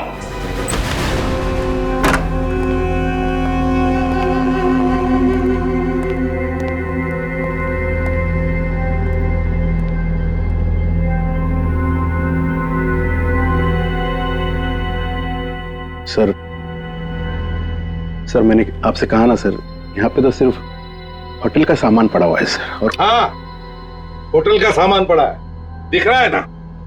और फिर ये क्या है? हैं? ये भी होटल का सामान है। क्यों? क्या है ये कांच के टुकड़े हैं? ये कांच के टुकड़े कहां से आए? ये देखो, इस पर खून लगा हुआ है। कैसे? क्या हुआ पता है? यहां पर तुम्हारे स्टोर रूम में अक्षित का खून किया गया और फिर उसकी लाश को ले जा करके स्विमिंग पूल में डाल दिया गया, समझे?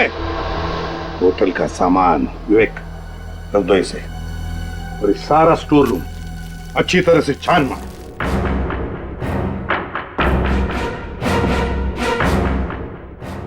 सर ये क्या कर रहे हैं सर?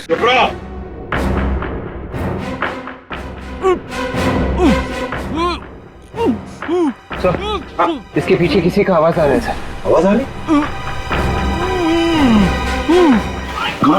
हाँ, हटाओ ये सब, हटाओ।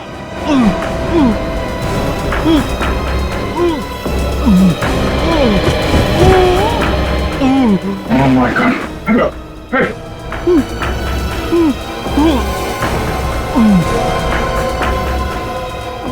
Oh my God!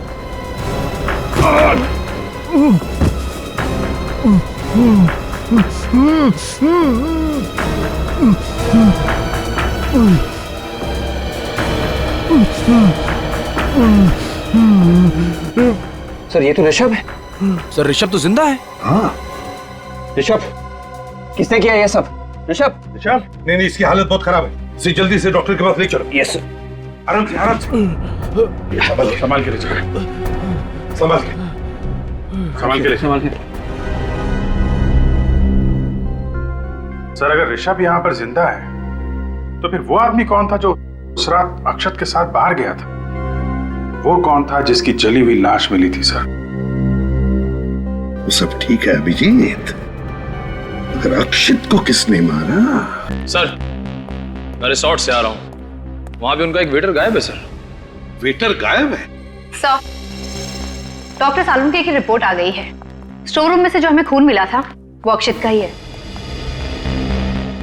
मतलब अक्षित का खून स्टोर रूम में ही हुआ है?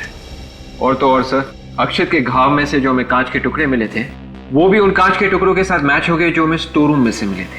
अच्छा, निखिल ऋषभ को लेकर आओ सर, जल्दी।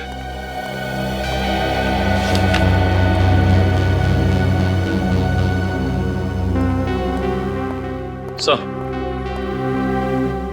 ऋषभ एक बात बताओ, तुम स्टोर रूम में पहुंचे कैसे? हैं? क्या हुआ, क्या था? सर ऐसा हुआ था कि उस रात को अक्षित मेरे पास आया मेरे से माफी मांगने के लिए। अक्षित ने माफी मांगी तुमसे? हाँ सर, और मैंने भी कहा ठीक है कोई बात नहीं, दोस्तों में तो ये सब होता ही रहता है। मतलब अक्षित की वाइफ के साथ तुमने जो छेड़छाड़ की थी ये अक्षित भूल गया? कोई छेड़छाड़ नहीं थी सर, बस मजाक था भाभी के साथ। भाभी के साथ मजाक था ये? फिर वो कहने लगा चल अपनी दोस्ती की नई शुरुआत करते हैं, तो मैंने भी कहा ठीक है। इस पर वो बोला चल ड्रिंक लेते हैं। अब हम लोग ड्रिंक पीने के लिए कमरे में चले गए। फिर सर मैंने अचानक देखा कि वो मेरी ड्रिंक में कुछ मिला रहा था। अक्षित तुम्हारे ड्रिंक में कुछ मिला रहा था? हाँ सर, अब मेरा दिमाग भनक गया। मैंने ड्रिंक पीने से मना कर दिया। इस पर वो मुझ पर गर्म होने लगा और मेरे साथ हाथापाई करने लगा। तुमसे हाथापाई करने लगा? हाँ सर, एक वेटर ने हम लोगों को झगड़ते हुए देख लिया और वो हल्ला मचाने लगा। उसके बाद अक्षित मुझे छोड़कर उसके ऊपर टूट पड़ा और उसने वो जहरीली ड्रिंक जबरदस्ती उस वेटर को पिला दी। ओह, मतलब अभिजीत वेटर गायब नहीं, वेटर मर गया है। वो जली हुई लाश उस वेटर की ही है। फिर क्या हुआ? फिर पता नहीं सर, मैं तो अपनी जान बचाकर कमरे से भाग गया। मैं नीचे जैसे ही कॉरिडोर में पहुंचा, पीछे से किसी ने मुझे पकड़ लिया और मेरी नाक पर पता नहीं कुछ रख दिया। शायद क्लोरोफॉर्म था सर। मैं बेहोश हो गया उसके बाद। और ये सब कितने बजे की बात है? यही कोई 12 साढ़े 12 बजे। 12 साढ़े 12 बजे। अक्षत की मौत हुई 2 से 3 बजे के बीच में स्टोर रूम में। जब उसका खून हुआ तुम वहीं पे थे, तो तुमने कुछ देखा नहीं, कुछ सुना नहीं? नहीं सर, मैं तो बेहोश था। आप तो जानते हैं मेरी हालत कैसी थी। मैंने कुछ नहीं सुना सर, और अगर मैं सर कुछ सुनता तो कुछ जरूर करता। मतलब अभिजीत, जिसने भी अक्षित का खून किया है उसी ने ऋषभ को बेहोश करके स्टोर रूम में डाल दिया। सर, स्टोर रूम और पूल के बीच में वो सिक्योरिटी वाला रघु बैठता है। इतना सब कुछ हुआ, उसने देखा कैसे नहीं? देखो रघु, ये पक्का हो गया कि अक्षित की लाश को खूनी इसी कॉरिडोर से लेके आया था। तुम्हारी डेस्क से होता हुआ यहां स्विमिंग पूल पे गया और उसने लाश स्विमिंग पूल में फेंक दी। तुम यहीं पे बैठते हो। ऐसा हो ही नहीं सकता है कि कॉरिडोर से आने वाला आदमी तुम्हारी नजरों से बच जाए।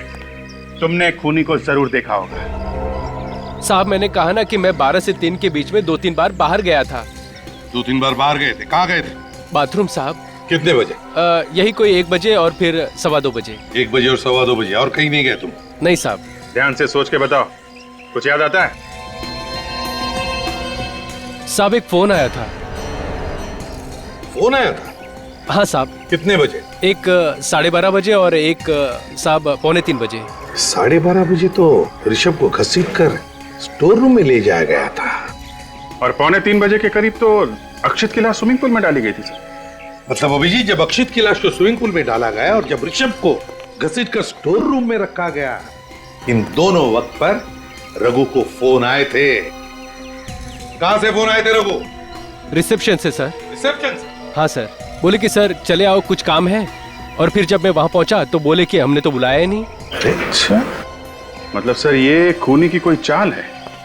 जब ऋषभ को गोडाउन में रखा गया और अक्षित को स्विमिंग पूल में फेंका गया, दोनों बार इसे यहां से हटा दिया गया। हाँ। निखिल सर, रिसेप्शन पे जो है तो लेकर आओ जल्दी। तो ये बात तो पक्की है कि इस खून के पीछे रिसोर्ट के किसी आदमी का हाथ है। सर ये क्या कह रहे हैं सर? अंदर का आदमी कोई क्यों करेगा सर? ये किसी अंदर वाले ने ही किया है मिस्टर महेश। कोई ऐसा आदमी जो तुम्हारे रिसोर्ट के स्टोर रूम के बारे में जानता है और जिसने तुम्हारे वॉचमैन रघु को फोन करके रिसेप्शन पे बुलाया, वो रघु का एक्सटेंशन नंबर भी जानता है। तो ये कैलाश है, उस समय रिसेप्शन पे यही बैठे थे। कैलाश बता, क्या तुमने रघु को रात के 12:30 बजे और 2:45 बजे फोन करके बुलाया था रिसेप्शन पर? No sir. हाँ साहब, इन्होंने ही बुलाया था हमें। मैं कितनी बार बोलूं, रिसेप्शन पे तो मैं नहीं बुलाया गया था। फोन आया था सर, इन्होंने बुलाया था मुझे। सर ये अपने आप चला आया था और रिसेप्शन से सर कोई फोन नहीं गया था। इसके एक्सटेंशन नंबर पे फोन आया था, तो फोन रिसेप्शन से किया गया होगा ना? सर रिजॉर्ट के सारे फोन इंटरकनेक्टेड है, तो फोन तो कहीं से भी हो सकता है। सारे फोन इंटरकनेक्टेड है? जी सर। सर, वो स्टोर रूम में भी एक फोन पड़ा हुआ था ना? हाँ। कहीं खूनी ने उसी से तो फोन नहीं किया? हो सकता है। अभिजीत, स्टोर रूम वाले टेलीफोन से फिंगरप्रिंट्स उठाओ।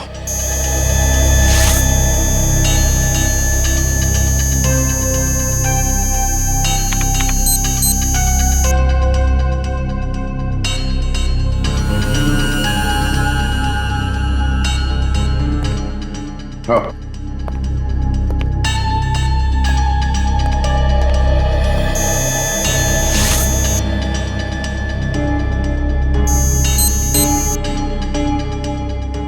आजा।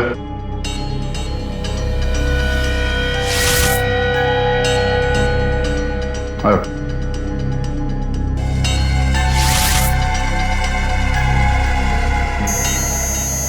आओ।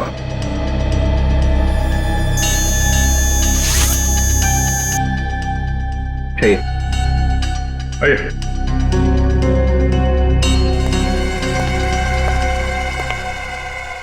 हाथ रखिए। रखिए।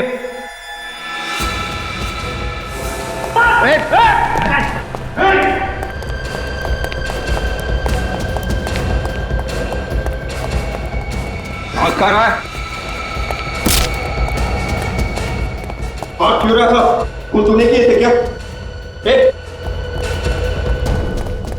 क्या हुआ? मैं तो ये बेहोश हो गया। इसे हॉस्पिटल ले जाओ जल्दी।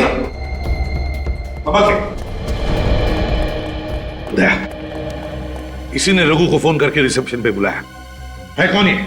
रॉबिन 15 दिन पहले ही ज्वाइन हुआ है सर। रॉबिन तो सब एक मोहरा है सर, असली बाजी कोई और ही खेल रहा है। फिर दया, इस रॉबिन की फोन रिकॉर्ड चेक करो, देखो कहां कहां से फोन आते थे, किस किस को फोन करता था ये। तो रॉबिन का फोन रिकॉर्ड मिल गया है। रिकॉर्ड में एक ऐसा नंबर है जिससे उससे 20 बार फोन किया गया था। 20 बार फोन किया? कौन सा नंबर है? ये वो नंबर सर, 1687-03305। 3305। ये तो कुछ जाना पहचाना नंबर है। यस सर, ये नंबर इसके नाम पे रजिस्टर्ड है।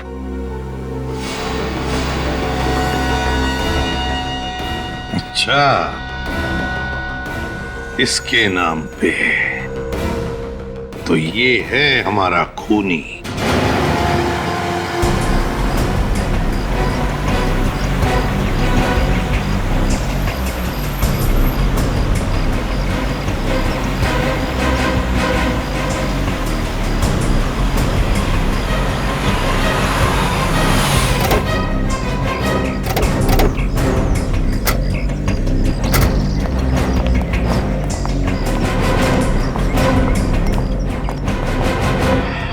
सर।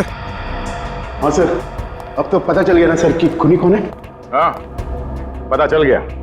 खूनी आपके रिसोर्ट का कोई आदमी है। क्या? हमारे रिसोर्ट का? जी हाँ। सर, हमारे रिसोर्ट पे खूनी कैसे हो सकता है सर? सारे कमरे दिखाइए, चलिए। चलिए चलिए। लेकिन सर, हमारे रिसोर्ट। चलिए आप।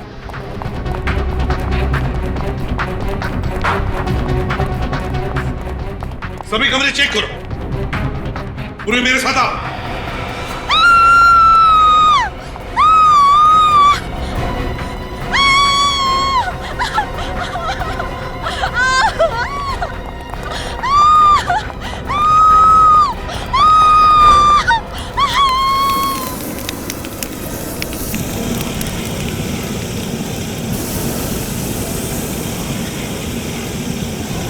चलो अभी से हॉस्पिटल ले चलो, उठाओ इसे। तो फिर बताओ, क्यों मारा तुमने अक्षित को? घुटन हो रही थी मुझे, सहमी हुई जिंदगी से छुटकारा चाहिए था मुझे। मतलब तुम अक्षित के साथ खुश नहीं थी? अक्षित के साथ मैं तो क्या, इस दुनिया की कोई भी औरत खुश नहीं रह सकती। क्यों? ऐसा क्या करता था अक्षित? शक, हमेशा वो मुझ पर शक किया करता था। मैं अगर किसी लड़के से 2 मिनट के लिए बात कर लूं, तो उसे लगता था कि मेरा उसके साथ अफेयर चल रहा है। तो उससे डिवोर्स ले लेती, जान से क्यों मारा? अगर मैं उसे डिवोर्स देने की बात करती ना, तो वो मुझे ही जान से मार देता। उसके शक का जुनून उस पर इस हद तक सवार था कि उसने मेरे पीछे एक जासूस लगा दिया था। वो जासूस अक्षित ने तुम्हारे पीछे लगाया था? हाँ, वो जासूस हर वक्त मेरा पीछा करता। मैं सब्जी लेने जाऊं, मैं मॉल में शॉपिंग करने जाऊं, 24 घंटे मेरे पीछे एक परछाई की तरह भटकता रहता। और फिर मैंने एक दिन उसी जासूस को अक्षित से ज्यादा पैसे देके अपने साथ प्लान में शामिल कर लिया। यही प्लान बनाया था ना तुमने, कि रिसोर्ट में वैलेंटाइंस डे पर पार्टी होगी और पार्टी के बाद में तुम अक्षित को मार डालोगे। हाँ, और इसलिए उस जासूस कमलेश ने रिसोर्ट में नौकरी कर ली, वेटर की नौकरी। वो जासूस वही था ना जिसकी उंगलियों के निशान हमें फोन पे से मिले थे? हाँ, कमलेश उर्फ रॉबिन। उसी की मदद से पहले मैंने अक्षित को स्टोर रूम में मार डाला, फिर हम दोनों ने उसकी लाश को स्विमिंग पूल में फेंक दिया। और फिर ऋषभ को स्टोर रूम में क्यों बंद कर दिया? क्योंकि वो बाहर जाकर हल्ला मचा देता कि अक्षित के हाथों से वेटर का खून हो गया। और अगर ऐसा हो जाता, अक्षित को मारने का मेरा प्लान धरा का धरा रह जाता। जिस स्टोर रूम में ऋषभ कैद था, तुमने वहीं पे अक्षित का खून कर दिया। लेकिन अक्षित को तुम लोग वहां ले कैसे गए? उस रात 2 बजे जब अक्षित रिजॉर्ट में वापस लौटा, मैं कॉरिडोर में उसका इंतजार कर रही थी। जिया, तुम यहाँ पे? वो मैं उठी थी तो तुम रूम में नहीं थे। वो मैं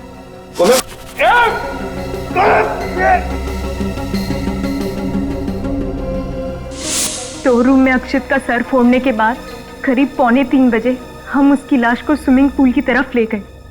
तो तुम पुलिस के पास जा सकती थी, और भी तरीके थे अपने पति से छुटकारा पाने के। मुझे तो छुटकारा मिल जाता सर, पर अगर वो दूसरी शादी कर लेता तो एक और मासूम लड़की की जिंदगी बर्बाद हो जाती। अच्छा हुआ मर गया। तो मुझे तो लगता है इसने जो कुछ भी किया खुद को बचाने के लिए किया। क्या हम इसे एक मौका नहीं दे सकते अपनी भूल सुधारने का? ये फैसला हम नहीं, अदालत करेगी। अदालत ही बताएगी कि इसे मौका दिया जाए या फांसी। इस तरह के और भी एपिसोड देखने के लिए हमारे चैनल को सब्सक्राइब करें और बेल आइकन दबाना ना भूलें।